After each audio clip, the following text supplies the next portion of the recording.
Hello, नमस्कार दोस्तों, स्वागत है एक बार फिर से आप सभी लोगों का।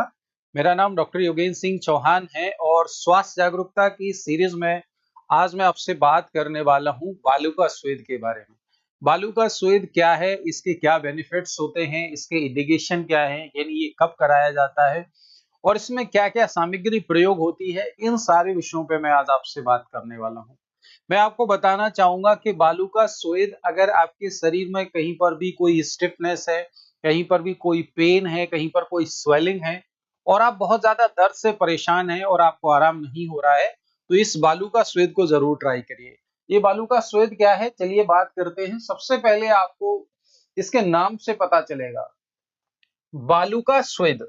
बालू का स्वेद क्या है? बालू का स्वेद इज ए टाइप ऑफ रुक्ष स्वेद। ध्यान रखेंगे, बालू का स्वेद एक प्रकार का क्या है? रुक्ष स्वेद है।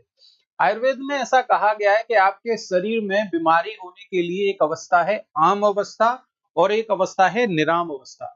आम अवस्था का मतलब क्या है? आयुर्वेद कहता है कि अगर आपकी पाचन की जो अग्नि है, अगर वो मंद है, अगर आपके शरीर में पाचन सही से नहीं होता है, तो जो अपक्व आहार है, यानी जो भोजन आप करते हैं, अगर वो कंप्लीट डाइजेशन नहीं होता है, तो उस अपक्व आहार से आम बनता है और सारे रोगों की जड़ यही आम है। तो इस आम बनी हुई अवस्था में हमें करना क्या है कि अगर हम आपकी बॉडी को हीट देते हैं, अगर आपकी बॉडी को हम पसीना लाना चाहते हैं, तो यहाँ पे एक शब्द आ रहा है रुक्ष स्वेद। रुक्ष स्वेद का मतलब यानी ऐसा स्वेदन जहां हमने कोई भी किसी भी प्रकार यानी हीट का वो मेथड जहां पर कोई भी ऑयल वगैरह हमने अप्लाई नहीं किया है, तो एक प्रकार का रुक्ष स्वेद है, यानी जिसे हम ड्राई फर्मेंटेशन कहते हैं। और ये क्यों है? Therapy in Ayurveda where heated sand that is the baluka is used for sweating the affected part of the body। यानी बालू को गर्म करके उस अफेक्टेड पार्ट पर हम अप्लाई कर रहे हैं, जहां पर हमने किसी भी प्रकार का कोई ऑयल नहीं लगाया है, किसी भी प्रकार की कोई चिकनाई नहीं लगाई है। बालू का स्वेद आयुर्वेद की एक रुक्ष स्वेदन है। रुक्ष स्वेदन को मैंने जैसा बताया कि हमने यहाँ ऑयल का एप्लीकेशन नहीं किया है और ये उस अवस्था में किया जाएगा जब आपके शरीर में आम बना हुआ है। चिकित्सा पद्धति है जिसमें गर्म की हुई बालू यानी रेत का उपयोग शरीर के प्रभावित भाग पर पसीना लाने के लिए यानी स्वेदन के लिए किया जाता है। तो बालू का स्वेद का सबसे बड़ा जो बात आपको याद रखनी है कि ये एक कैसा है? ड्राई फर्मेंटेशन है। एक ऐसा स्वेदन है जहां पर हमने कोई तेल, कोई घृत या किसी भी प्रकार के कोई स्नेह का प्रयोग नहीं किया हुआ है। कब करेंगे? देखिए इसमें टर्म देखेंगे, बालू का यानी सैंड और स्वेदन का मतलब आपका सुडेशन है या स्वेटिंग का वो माध्यम है, यानी पसीने लाने का वो तरीका है। तो यहाँ पे आपको ये याद रखना है कि बालू का स्वेद किसके लिए है? एक प्रकार का ड्राई फर्मेंटेशन है। और ये कब है? Specially beneficial. ये कब आपको कराना है? जैसे लिखा है in condition where kapha and meda dosha. ध्यान रखेंगे, fat and mucus are aggravated and no oil और मॉइस्चर शुड बी अप्लाइड। क्या कह रहे हैं? बालू का स्वेद कैसा है? ड्राई फर्मेंटेशन है, रुक्ष स्वेद है। तो यहां पर कोई भी ऑयल या किसी भी प्रकार का कोई चिकनाई नहीं लगानी है। आगे क्या लिख रहे हैं? यानी ये मेनली आपको उन विकारों में प्रयोग करना है जहां पर कफ और वात से कोई रोग शरीर में हुआ है। अब देखो यहाँ पे ऑयल न लगाने की सलाह दी जा रही है। हालांकि कुछ कंडीशनों में, कुछ बीमारियों में कुछ विशेष तेल का प्रयोग हम लोग कराते हैं, लेकिन वो आपके वैद्य के द्वारा डिसाइड किया जाएगा।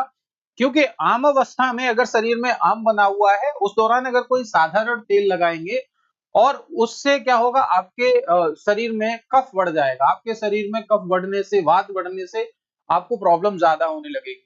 कई बार रोगी ये शिकायत करता है कि मैंने डॉक्टर साहब जब से आपका दिया हुआ तेल लगाया है मुझे दर्द ज्यादा रहने लगा। अब दर्द ज्यादा रह रहा है इसका मतलब क्या है? यानी शरीर में आम की क्या हो गई? आम प्रकोप हो गया, आम की वृद्धि हो गई है।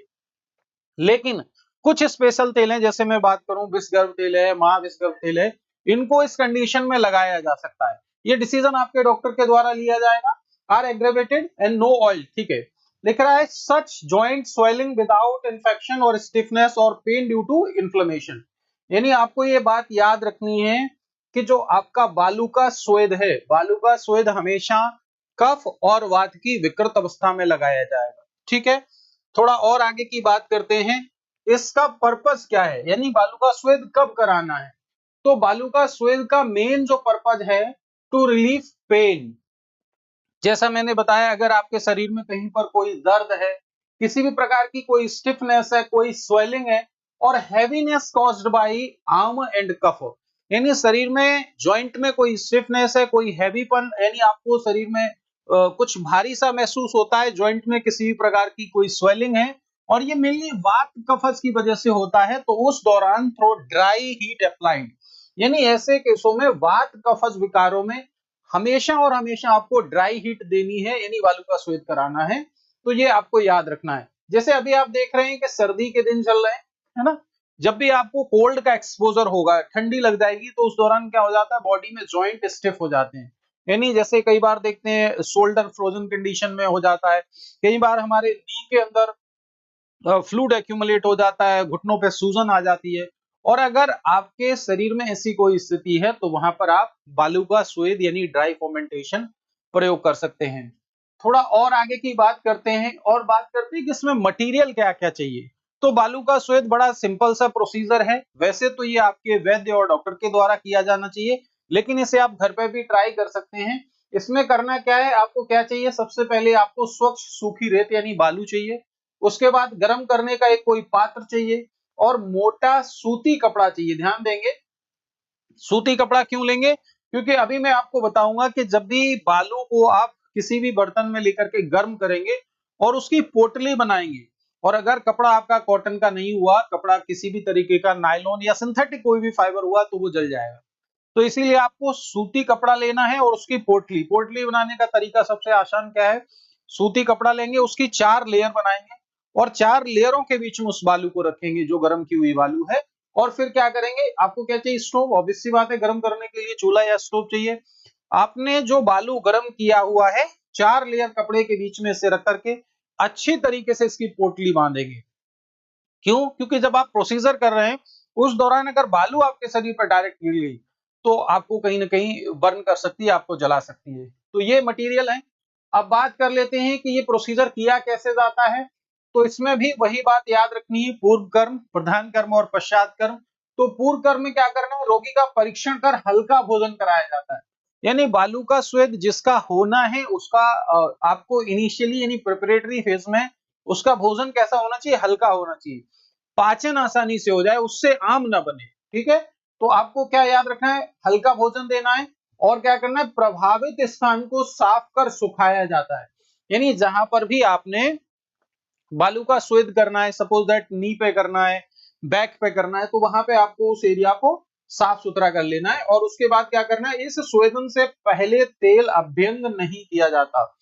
ध्यान रखेंगे कि बालू का स्वेद में आप अपने से कोई तेल नहीं लगाएंगे। अगर आपके डॉक्टर ने, आपके चिकित्सक ने आपको कहा है कि ये विशेष तेल आपको लगाना है, तो आप लगा सकते हैं। क्योंकि मैंने अभी बताया कि ये क्या है, ड्राई फर्मेंटेशन है, लेकिन कुछ जो तेल हैं उनके लगाने का यहाँ पे आचार्यों ने निर्देश दिया है। वो आपके रोग की अवस्था के ऊपर, आपको कौन सी बीमारी है इस पर निर्भर करेगा। तो यहाँ पे आपको ये बातें याद रखनी है। बात करें प्रधान कर्म के बारे में, मेन प्रोसीजर में हम क्या करने वाले हैं, सूखी रेत को पैन में गर्म करेंगे, यानी जो आपने बालू का लिया उसको गर्म करेंगे और गर्म रेत को कपड़े की पोटली में भरा जाता है। तो जैसा मैंने बताया आपको, कॉटन का कपड़ा लेना है, सूती कपड़ा लेना है और उसमें 4 लेयर बना करके गर्म की हुई बालू को डालना है और क्या करेंगे, पोटली को हल्के हाथों से प्रभावित भाग पर रगड़ा या दबाया जाता है। यानी जहां पर भी आप हीट देना चाहते हैं, वहां पे पोटली को ऐसे धीमे धीमे धीमे धीमे आपको टच करना है, वहां पे हल्का हल्का रगड़ना है। इस तरीके से ये मेन प्रोसीजर किया जाता है। इस प्रोसीजर में सबसे इंपॉर्टेंट बात क्या है, तापमान बार बार जांच करना है। यानी जब भी आप बालू के उस पोटली को पेशेंट पे लगाने जा रहे हैं, उससे पहले आपको अपने शरीर पर, अपनी हथेली पर से चेक करना है, ताकि ऐसा तो नहीं कि इसका तापमान बहुत ज्यादा है। अगर इसका बहुत ज्यादा तापमान हुआ तो बर्न होने के चांस ज्यादा है, जलने के चांस ज्यादा है। तो इसीलिए बालू का स्वेद में आपको तापमान को चेक करते रहना है। बात करेंगे जो है, नेक्स्ट बात करते हैं आपका प्रधान कर्म के बाद दिस प्रोसीजर, यानी ये समय लगभग कितना समय लगेगा इस प्रोसीजर में, लगभग 15 से 30 मिनट तक यह प्रक्रिया की जाती है। यानी अगर आप किसी रोगी पे बालू का स्वेद कर रहे हैं तो इसमें 15 से लेकर के 30 मिनट लग सकती है। हालांकि ये भी डिसीजन आपके चिकित्सक, यानी आपको कितनी देर तक हीट देनी है। आमतौर पर हम ये बताते हैं कि जब आप बालू का स्वेद किसी को कर रहे हैं तो जब तक उसकी पीठ लाल ना हो जाए, यानी जहां पर आप जो है हीट अप्लाई कर रहे हैं वो एरिया रेड हो जाएगा, तब आपको इसको बंद करना है। ऐसा हीट करने से होता है क्या, आप जानते हैं कि जब भी बॉडी में हम हीट देते हैं तो वहां की ब्लड वेसल्स डायलेट हो जाती हैं, वहां पर ब्लड फ्लो बढ़ जाता है। तो अगर किसी भी प्रकार के ब्लड के अभाव की वजह में, ब्लड फ्लो के अभाव की वजह में, सीमिक कंडीशन में अगर ब्लड नहीं जा रहा है तो उसकी वजह से कई बार मसल्स वीक हो जाती है, मसल्स एट्रोफी हो जाती है, और किसी भी प्रकार की कोई आपकी न्यूरोजेनिक पेन की प्रॉब्लम है तो वहां पर भी ये काम करती है, यानी वहां पर जो इन्फ्लेमेशन है उसको ये रिड्यूस करती है। बात करते हैं थोड़ा और आगे की, पश्चात कर्म में क्या बातें याद रखनी है।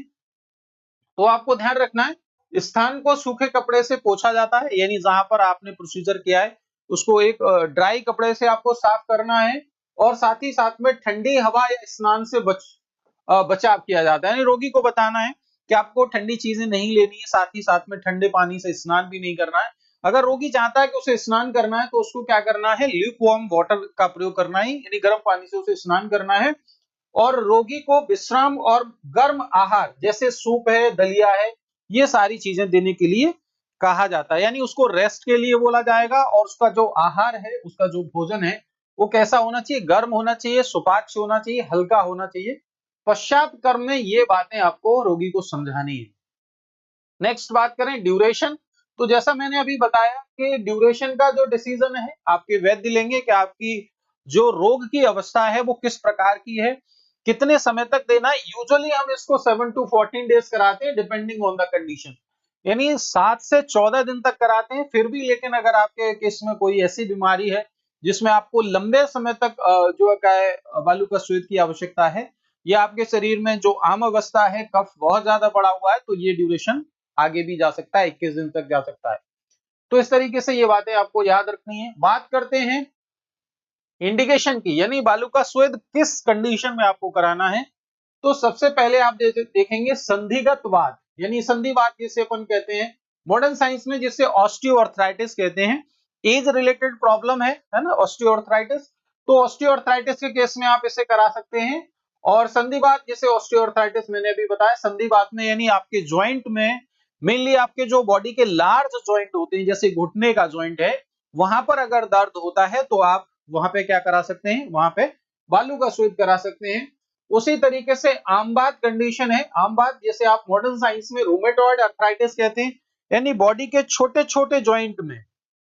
अब रूमेटॉइड अर्थराइटिस आप जानते हैं एक ऑटो इम्यून डिजीज मानता है मॉडर्न साइंस, लेकिन आयुर्वेद कहता है कि ये आम अवस्था है, इसमें आपकी जो अग्नि है, जो आपकी पाचन की जो प्रोसेस है, जो पाचन की अग्नि है, डाइजेस्टिव फायर है, वो रिड्यूस हो जाती है और उससे आम बनता है और आम आपके शरीर में जमा हो जाता है।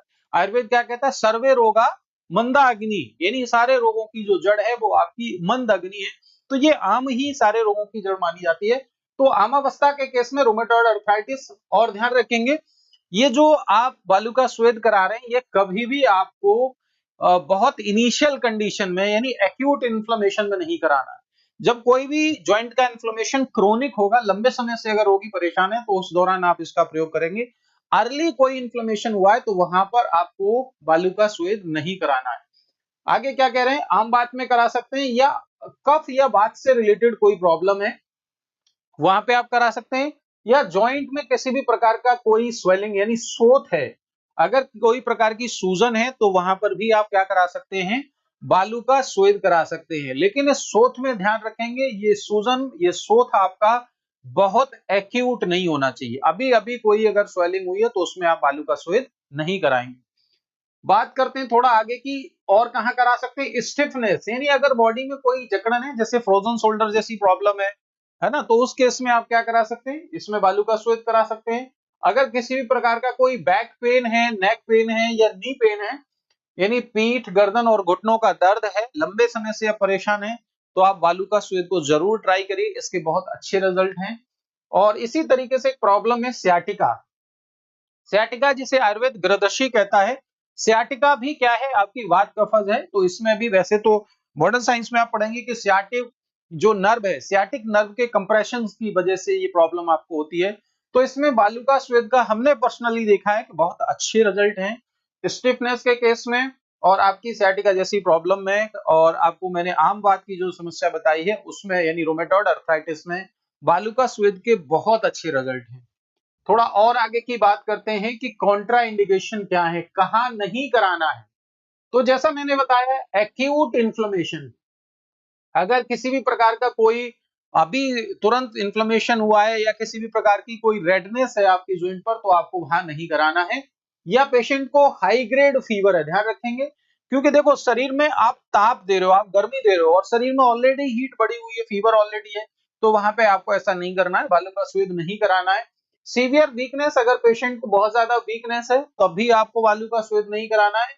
या त्वचा में किसी भी प्रकार का कोई इंफेक्शन है, स्किन डिजीज विद वुंड और इरप्शंस, यानी किसी भी प्रकार के त्वचा पर फफोले पड़े हुए हैं या कोई घाव है तो आपको वहां पर भी बालू का स्वेद नहीं कराना है। नेक्स्ट बात करते हैं प्रेगनेंसी के केस में। तो आपको प्रेगनेंसी में भी आपको बालू का स्वेद नहीं कराना है। हालांकि जो भी कॉन्ट्रा इंडिकेशन है, ये कॉन्ट्रा इंडिकेशन आपके वैद्य के द्वारा, आपके चिकित्सक के द्वारा डिसाइड किए जाएंगे कि किस रोगी को कराना है, किसको नहीं कराना है।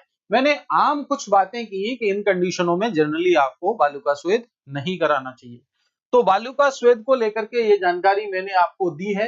अगर इसके बेनिफिट्स के बारे में बात करें कि ये क्या फायदे करेगी आपको, तो यहाँ पे आप देख सकते हैं जोड़ों के दर्द और सूजन में राहत, अभी मैंने आपको बता दिया है कि ये रिड्यूस जॉइंट पेन और स्टिफनेस, आम और कफ दोष का शोधन करती है, आपके शरीर से आम को और बढ़े हुए कफ को कम करती है। साथ ही साथ में गतिशीलता, improve the mobility and flexibility, अगर आपके बॉडी में स्टिफनेस है, जॉइंट में मूवमेंट का रिस्ट्रिक्शन हो चुका है, आपके जॉइंट बहुत अच्छे से मूव नहीं कर रहे हैं तो वहां पे ये इंप्रूव करेगा।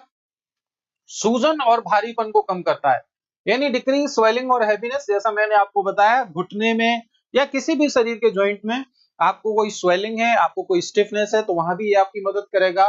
Promote lightness and comfort in the body, तो शरीर में हल्कापन प्रोड्यूस करता है और साथ ही साथ में एक फ्लेक्सिबिलिटी, एक लचीलेपन का एहसास कराता है। तो इस तरीके से ये सारी जानकारी रिगार्डिंग टू बालूका स्वेद मैंने दी है। बालूका स्वेद को लेकर के अगर फिर भी आपकी कोई क्वेरी है तो आप वीडियो में कमेंट कर सकते हैं। साथ ही साथ में आप इस दिए हुए नंबर पे हमें संपर्क कर सकते हैं। मैं आपको बताना चाहूंगा कि आयुर्वेद के थ्रू हम आपकी जितनी भी बीमारियां हैं उनका इलाज करते हैं। मैं आपको ये भी बताना चाहूंगा कि अगर आप किसी लंबे समय से किसी बीमारी से सफर कर रहे हैं, बहुत लंबे समय से जूझ रहे हैं, आपने बहुत सारा इलाज करा लिया है, बहुत सारे टेस्ट करा लिए हैं, लेकिन आपकी बीमारी ठीक नहीं हो रही है और आप एक सेकेंडरी ओपिनियन चाहते हैं। सेकेंडरी ओपिनियन में आप चाहते हैं कि आयुर्वेद में क्या इसका इलाज संभव है, इस बीमारी के बारे में आयुर्वेद में क्या बताया गया, ऐसी कोई जानकारी प्राप्त करना चाहते हैं तब भी आप हमें इस वीडियो में कमेंट करके पूछ सकते हैं। साथ में इस नंबर पे हमें संपर्क कर सकते हैं। और मैं आपको ये भी बता दूं कि आयुर्वेद की किसी औषधि के बारे में, किसी औषधि योग के बारे में कोई जानकारी चाहते हैं या उस औषधि को प्राप्त करना चाहते हैं तब भी आप हमें संपर्क कर सकते हैं।